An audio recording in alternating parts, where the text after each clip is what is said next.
Hola a todos, en el podcast de hoy vamos a continuar con nuestra serie sobre la historia del Islam y para recordar un poco lo que estuvimos conversando en el encuentro anterior, hablamos acerca de la situación de Muhammad en la Meca y de cómo allí pues se había buscado la hostilidad no solamente de las personas que no eran parte de su tribu, sino de la gente de su propia tribu, la tribu de Quraysh.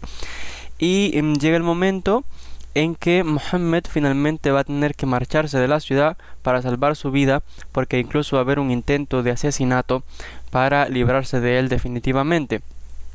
Pero en este contexto, pues él va a tener que marcharse a la ciudad de Yatrib, la ciudad de Yatrib que más tarde se va a conocer como Medina. Para hablar un poquito de esta ciudad, hay que apuntar que Yatrib era un centro de agricultura, donde habían clanes pequeños, algunos asentamientos. La región era una región fértil con agua, una especie de oasis, donde pues allí habían diferentes clanes y tribus que habitaban. En Yatrib había también muchos judíos. Entre las personas que vivían allí, se puede decir que una mitad de la población eran tribus judías y la otra eran politeístas, personas que tenían, pues practicaban la adoración de ídolos, etcétera, y de las religiones de Arabia. Dos de los clanes mayores de Yatrib, y aquí es uno de los problemas que tenía aquel sitio, es que habían dos clanes, dos de los mayores clanes, el clan de los Aus y de los Khazraj, estaban envueltos en una guerra unos contra otros. Aquello era un derramamiento de sangre todo el tiempo por venganza, que causaban problemas. Y el asunto era que también se dañaba, como dice el dicho, de forma colateral aquella gente que era inocente, porque si por ejemplo alguien se enrollaba en esta pelea de clanes y de venganza y de sangre, no sé, en el desierto apartada de la gente, pues vale, nadie sufriría, pero en aquella pequeño asentamiento habían otras personas también, habían otras tribus, otros clanes, y siempre que se formaba pues una pelea, uno de estos batallas entre estos dos clanes o tribus, pues pagaban también personas inocentes. Y a veces la situación o la vida allí en Medina, en Yatrib, pues era casi insoportable a veces porque pagaban también, como dice el dicho, inocentes en el caso de estas personas que estaban envueltas en esta pelea. Se nos dice entonces que ocurren ciertas cosas que van a ir cambiando la situación. Durante la época de la peregrinación a la Kaaba, luego de que murió ya Khadija, la esposa de Muhammad, y que muere también Abu Talib, su tío, se dice que 6 hombres de uno de estos clanes que estaban en disputa fueron a la Meca y se entrevistaron con Muhammad, porque dice que habían escuchado de que él era una persona honesta, una persona de confianza, etcétera, y hablaron con él y se le unieron, se convirtieron en musulmanes, pero con la esperanza de que Muhammad intercediera por ellos en aquella violencia que había entre las tribus en Yatrib. Se dice que los hombres entonces regresaron a Yatrib. Este asunto de buscar que Muhammad fuese intermediario en asuntos de disputa no era extraño, porque aún muchísimo antes de las revelaciones ya se conocía que por su carácter y su actitud se buscaba como mediador en asuntos y disputas, así que fue natural también que estos hombres viniesen hacia él y se convierten también en musulmanes cuando escuchan el mensaje. El hecho es que estas personas regresan a Yatrib y el año siguiente regresan a la Meca para el peregrinaje y trajeron más miembros de su clan y también alguna gente incluso o representativos del clan enemigo, y todos ellos les juraron lealtad al profeta. Y Muhammad envió un representativo para que los acompañase de vuelta y que leyese el Corán,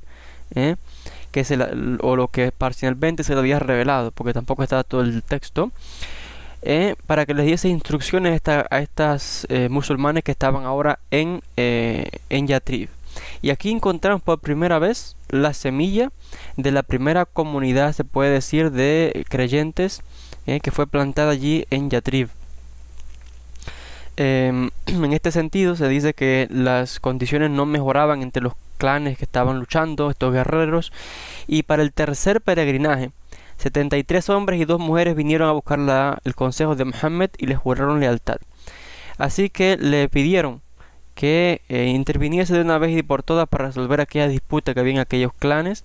Muhammad pidió que lo haría con ciertas condiciones, entre ellos que se le permitiese también emigrar a él y a su familia, etcétera, etcétera, y que se le dieran los recursos necesarios para mantenerse hasta que pudiesen ellos valerse por sus propios medios. Y ya mencionaba que cuando la cosa se pone muy grave en Meca para Muhammad y ya lo van a dar muerte, él tiene que finalmente escapar, y vemos cómo se marcha a Yatrib, y Yatrib con el tiempo se le cambiará el nombre, se conocería como Medina, que viene del nombre Medinat al-Nabi, la ciudad del profeta, como se le llama. Y de hecho allí en Medina, hasta este mismo día, es una de las grandes ciudades sagradas del Islam, y allí se encuentra la tumba de Muhammad, allí en Medina. ¿Cuál fue la situación de Muhammad cuando llega a Medina? Bueno, primeramente hay que decir que este paso, esta emigración, el movimiento de Muhammad de la Meca a Medina en el año 622 fue algo crucial, importantísimo en la comunidad musulmana. De hecho, en el Islam se le llama a esta emigración de Muhammad el Hijra o Ejra, que es este cambio, el traspaso desde Meca a Medina, porque fue un cambio tremendo en el sentido de que vamos a tener de que ahora en Medina, pues Muhammad no solamente se vería como un profeta, porque allí tenía su comunidad de creyentes, de gente que le estaban apoyando, a diferencia de la Meca, que tenía muchos opositores entre su propia tribu. Ahora allí en Medina no solamente sería un profeta, también sería un líder religioso y político, y eventualmente se convertiría incluso en un líder militar y en un estratega militar. La cosa aquí era diferente. Ya aquí Muhammad tenía un control, y tenía en este caso una comunidad de creyentes. Por tanto, vamos a tener de que fue un movimiento importante en el Islam, esta emigración de la Meca a Medina en el año 622. Para resolver aquel conflicto que había entre aquellas tribus que estaban envueltas en aquella guerra de violencia y de venganza y de sangre, matándose unos a otros, Muhammad establece lo que se viene a conocer como el Pacto de Medina o la Constitución de Medina. Él creó una serie de reformas de la noción de responsabilidad social, donde ahora cada creyente, cada persona sería responsable unos con otros, y aquellos que entrasen dentro de este pacto también llegarían a cuidarse unos a otros. Aún incluso habla de, por ejemplo, los judíos y otros clanes y tribus que entraron en este pacto, que aunque no fuesen musulmanes, según este pacto de Medina o la Constitución de Medina, como se le llama, pues debería haber respeto unos a otros. Los judíos respetarían a los musulmanes a los judíos y viceversa, se protegerían unos a otros, y a este grupo de personas, todos unidos responsablemente, en el sentido de que a una escala mayor todos responderían unos por otros, y a escala inferior cada tribu y cada clan velaría por sus propios intereses, pero a escala superior tendría que mantenerse la paz de aquella comunidad. Y de hecho, esta fue la palabra con que se le conoce la umma, aquella comunidad de creyentes y aquellos que estaban dentro del pacto, que se conoce como el Pacto de Medina. Y aquí podríamos incluso citar parte del fragmento de este documento, donde claramente se citan diferentes tribus, se habla de diferentes tribus importantes, y se muestra claramente en este caso, de cómo deberían de protegerse unos a otros, y proteger también incluso a los extranjeros. Y se dice, cito textualmente del documento, donde dice: a los judíos que nos sigan, tenemos que ayudarlos de forma igual. Los judíos, aquellos que se convirtiesen al Islam, serían iguales ahora en este caso, y en este caso también, si mantenían su religión, también se deberían de respetar según este pacto. Era algo indivisible por parte de los creyentes, y debería haber paz y no haber lucha entre unos a otros. Y él cita textualmente, cito aquí como dice: los judíos de Banu Auf, que son una comunidad con los creyentes. Los judíos tienen su religión y los musulmanes la suya. Y dice que que tienen que cuidarse unos a otros y a sus familias. Y en el caso de los judíos de Banu Najjar, Banu Harith, Banu Sa'ida, Banu Husham, su lealtad es lo que los va a proteger en vez de la traición. Y los amigos cercanos a los judíos es como si fuesen amigos también de nosotros, y viceversa. Entonces aquí vemos todo un pacto que ha armado entre las tribus allí y se crea una unidad. Este es un pacto, una constitución donde ahora, digamos, podríamos decir que es un pequeño estado lo que allí era en la ciudad de Yatrib, que ahora se va a llamar la ciudad del profeta, Medina. Un pequeño estado de autogobierno con Muhammad, por supuesto, como líder. Y de hecho el pacto claramente dejaba bien claro que nadie debía ir a la guerra sin el permiso de Muhammad, pero que Muhammad sí podía tomar acción, incluso venganza, si debía ejecutarse una sentencia o algo. O sea, Muhammad claramente se había erigido allí como el líder de todo el mundo, los judíos y todo el mundo en paz, pero Muhammad es el jefe. Entonces, en este sentido, pues estaba esto más que claro, según lo que se establece allí.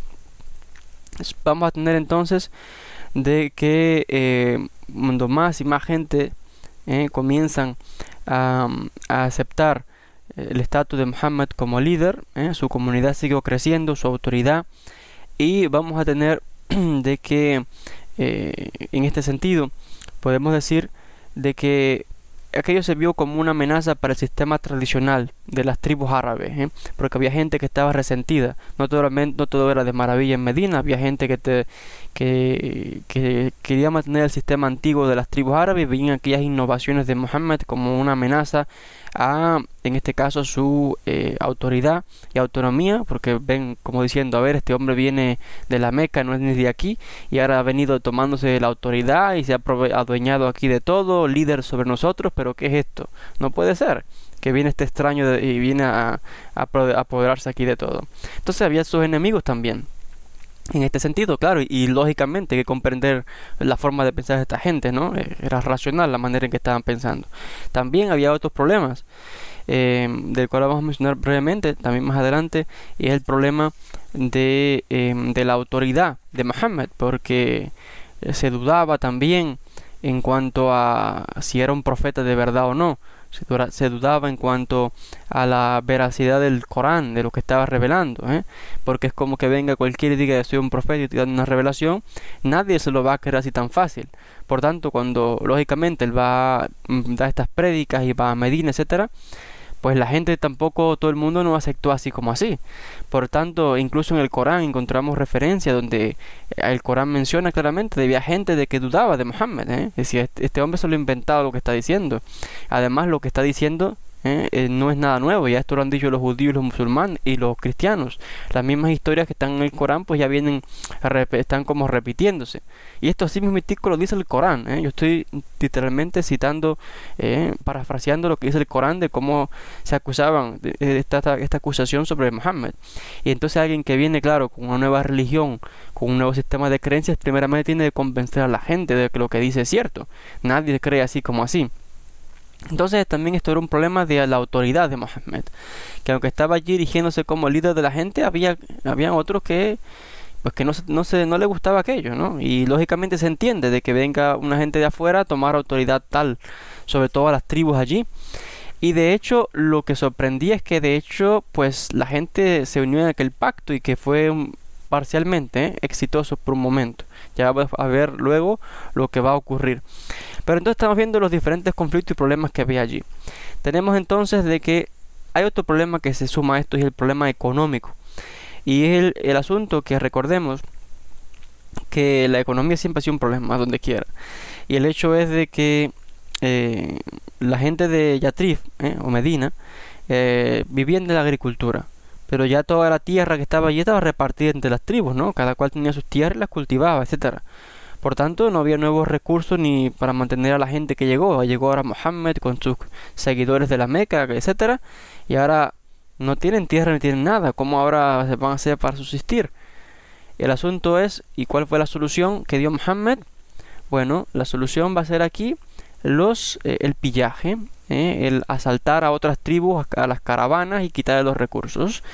Y hay que recordar, esto puede sonar un poco chocante hoy día, ¿no? Como diciendo, este tipo era no sé, está pillando, no sé, robando, saltando en los caminos, etcétera.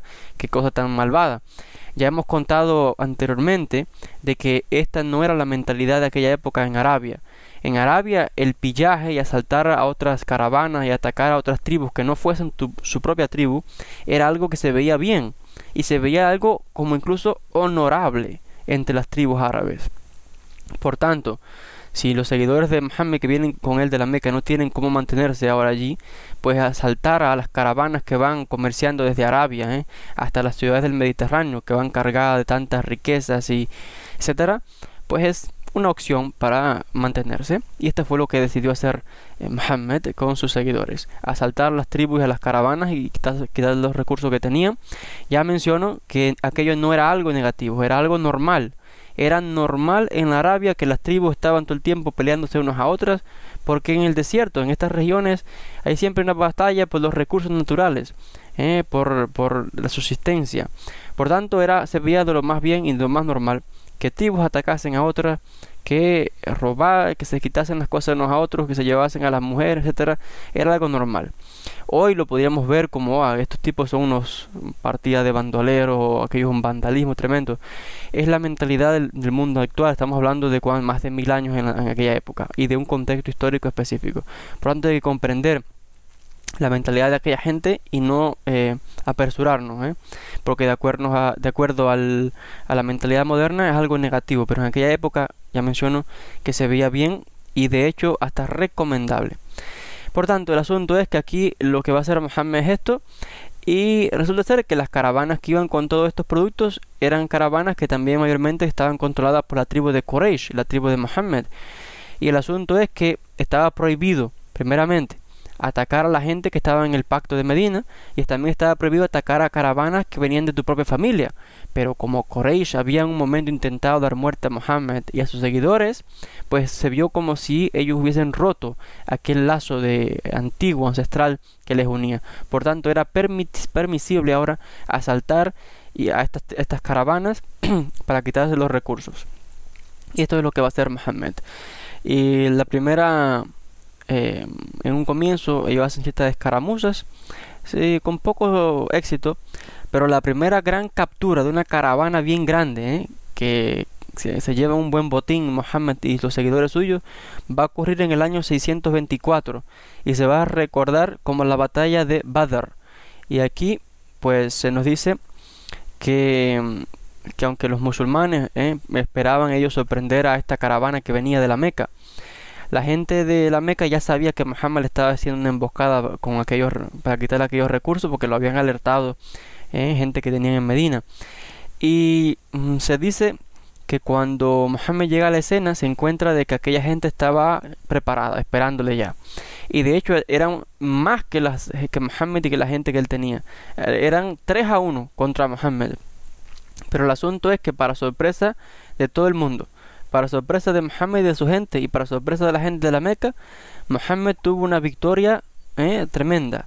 Y aquello pues se vio primeramente por las seguidores de Mohammed como wow, la intervención de Dios, tremendo prestigio aquí, una batalla, Dios ha dado esto en nuestra mano.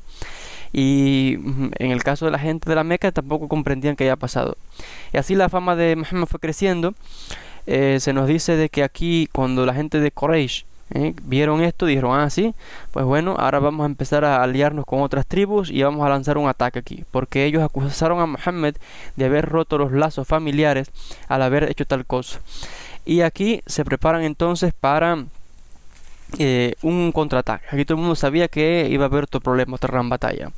Y el año siguiente pues tuvo lugar en el año 625, cuando la gente de la Meca, con 3000 hombres de infantería y 200 de caballería, se enfrentaron a la gente de Medina en la batalla de Uhud, como se le llama. Y como resultado de esta batalla, aquí sí que las cosas no le fue bien a Mohammed. Aquí sí que no hubo ningún milagro ni nada de eso, porque de hecho hasta el mismo Mohammed salió herido, y hasta el punto que alguna gente pensaron que lo habían matado, porque de hecho la gente de Medina perdió muchísimos guerreros, muchísima gente, y la gente de Quraysh, de la Meca, pues hicieron gran matanza allí, pero sorpresivamente la gente, los historiadores no comprenden, ¿por qué? Si en un momento ya la gente de la Meca había derrotado a Muhammad y a su gente, en vez de ya entrar y acabar definitivamente, matar a Muhammad de todo el mundo allí en Medina, cuando son victoriosos momentáneamente, la gente de Quraysh se retira y se regresan a la Meca en vez de finalizar lo que habían comenzado. Y no hay ninguna razón que los historiadores puedan comprender por qué hicieron aquello. La explicación más clara que podía venir de aquí es que de hecho ellos pensaron quizás, bueno, ya ganamos esta batalla, como que hemos sacado la cara por la batalla de Badr, donde nos habían hecho aquello la gente de Muhammad, ya ganamos, estamos como a mano, pues nos vamos a casa. Y esto fue pues grave error, porque con el paso del tiempo, en menos de 3 años, Muhammad regresa luego con el tiempo y conquista la Meca y todo el mundo, y vemos aquí una gran victoria en este caso y la expansión luego que va a tener el Islam. El hecho es de que vamos a tener de que al parecer esta gente allí solamente veían como un intercambio y hasta allí quedó todo. Luego de esta batalla, los musulmanes se concentraron en otros asuntos internos allí en Medina, otras revelaciones del Corán fueron llegando, las tribus y los clanes se fueron fortaleciendo, Muhammad empezó a enviar mensajeros y asistentes suyos a otros clanes para formar alianzas, continuaron pillando y asaltando a otras tribus ahí para mantenerse, y así estuvo la cosa calmada por un tiempo entre los musulmanes en la comunidad de Muhammad en Medina y la gente de la Meca. Pero la cosa se complicó porque las hostilidades continuaron hasta el punto de que cuando la gente de Medina cogió tanta fuerza, tanto poder, que la gente de la Meca vio aquello como una amenaza. Finalmente, la gente de la Meca rodeó a la gente de Medina en el año 627 por entre 2 a 3 semanas. Y esto se vino a conocer como la batalla de las trincheras, porque primeramente se dice que la gente de la Meca venía con entre 7.000 y 10.000 guerreros, muchísima más gente que lo que tenía Mohammed allí en Medina. Pero Mohammed era astuto y mandó a que se hicieran trincheras alrededor de Medina, y de esta manera las trincheras, cuando venía la caballería, pues los ataques fueron casi que nulos, no pudieron someter a la ciudad, y después de pocas semanas la inestabilidad interna entre la gente de las tribus de la Meca, etcétera, se rompió y finalmente cada cual se fue a su casa.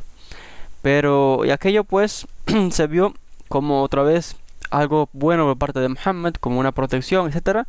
Y ya menciono, en menos de 3 años después de este incidente, pues la Meca cayó en control de Muhammad y de los creyentes. Y entonces estamos viendo aquí esta primera parte de cómo la transición de Muhammad de la Meca hacia Yatrib pues fue fundamental. Se conoce como la Hijra, que luego Yatrib, ya mencionaba, se conoce con otro nombre, con la ciudad de Medina. Y de este enfrentamiento con las otras tribus árabes, como vemos también el pacto que se formó allí en Medina, y vimos también pues precisamente los problemas de autoridad, como algunos cuestionaban a Muhammad como profeta y cuestionaban la revelación del Corán. Entonces vemos aquí algunos de los problemas a los que tuvieron que enfrentarse la primera comunidad de musulmanes en el comienzo.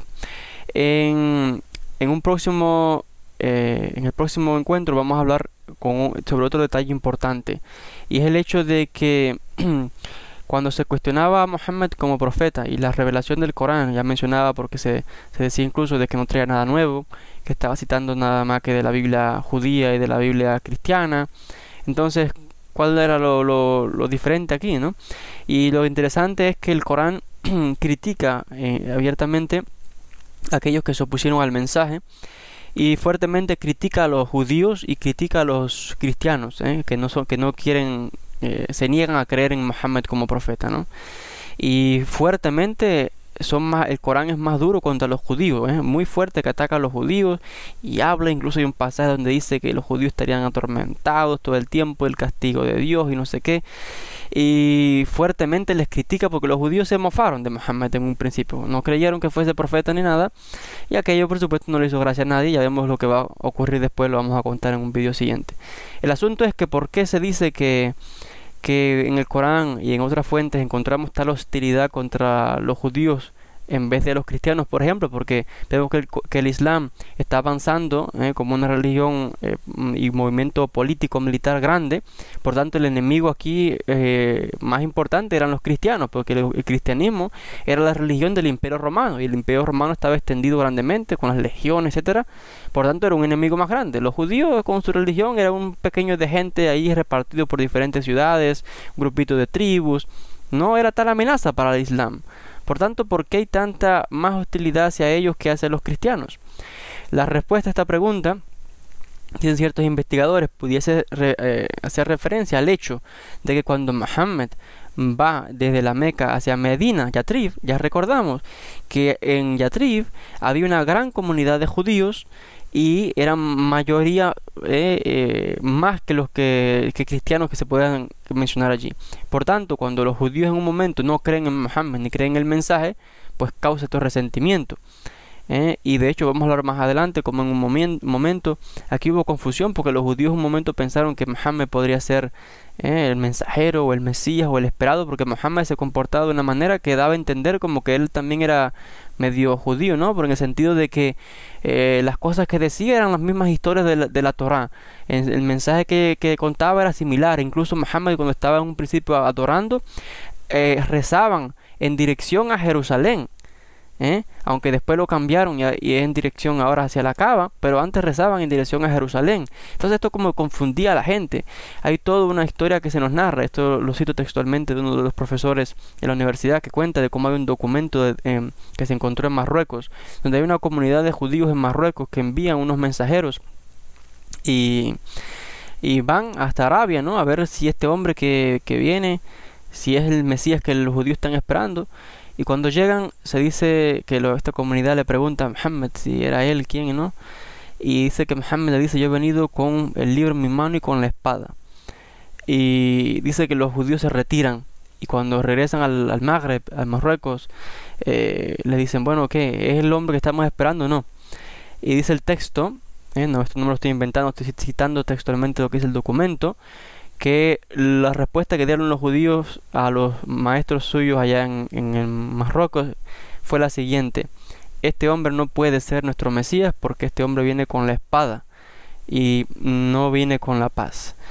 Esto no lo digo como algo contradictorio ni de manera atacante, sino estoy citando que estamos viendo que los judíos que había en Yatrib, en Medina, se burlan del mensaje de Muhammad, no aceptan a él como profeta en su mayoría, y esto por supuesto no hace gracia, esto molesta.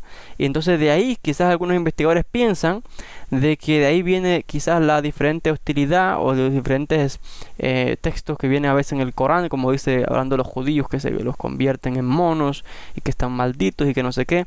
Quizás viene de ahí, porque como los judíos no quisieron aceptarlo como profeta, ni aceptar el mensaje del Corán, pues hay más hostilidad. Y cuando hay una religión nueva que va surgiendo, las religiones viejas y establecidas son una amenaza, y entonces pues vienen las críticas contra la religión establecida. Lo mismo puede decirse, por ejemplo, en el cristianismo. Cuando surge una religión nueva dentro del cristianismo, una secta nueva, siempre critican a la religión, al movimiento más antiguo. Cuando surge un movimiento reformista o dentro del cristianismo, enseguida van a atacar al catolicismo. ¿Por qué? Porque es la más antigua, más establecida en este caso. Entonces, en este sentido es lógico que cuando el Islam surge, inmediatamente critica al cristianismo, critica al judaísmo, critica por supuesto a estos sistemas religiosos.